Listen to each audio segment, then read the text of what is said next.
Today we are showing a smooth thread treatment in a patient's crow's feet, also a few in his under eye area, but this patient has received neurotoxin as well as this is his third round of smooth threads, and he's also had PRF under eye. And we include his before and after at the end of this video because he has really achieved amazing results.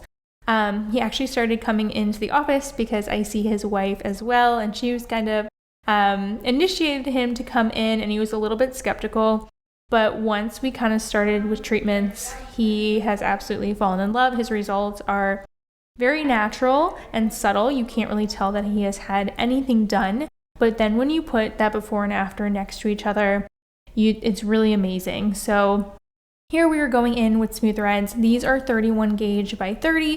Typically I use a smaller gauge around the eye just because it tends to be an area that bruises a little bit more than other areas. I do tell my patients, expect the worst. I'd rather them be expecting bruising than it be a shock to them. So he did bruise a little bit after, these treatments, but he was very well aware. But here I just pull the skin taut, and you can see he has a little hematoma right there. It is sometimes nice when you can see some of the veins underneath the skin because I do try to avoid.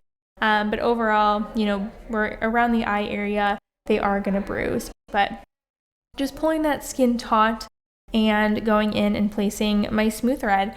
I really don't follow any specific pattern. I'm really going where I see that deficit.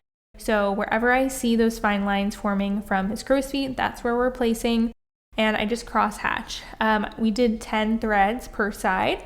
We do quite a few for him just because he does have these static creases. You can always start with 5 and 5 per side and just see where that gets you. But typically, I'd rather just pack these in there.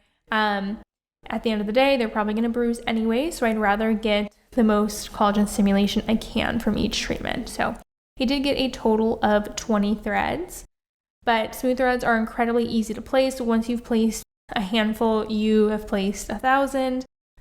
Just pulling that skin taut, I go in about a 45, maybe 30 degree angle, slide in and twist and remove, just leaving that thread behind.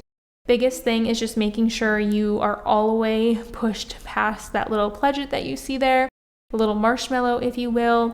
If you are not fully engaged, the thread will follow you back out. So as long as you are completely submerged in tissue, you can go ahead and twist and remove. So like I said, we'll put that before and after here at the end, but I am very happy with the results that he's achieved.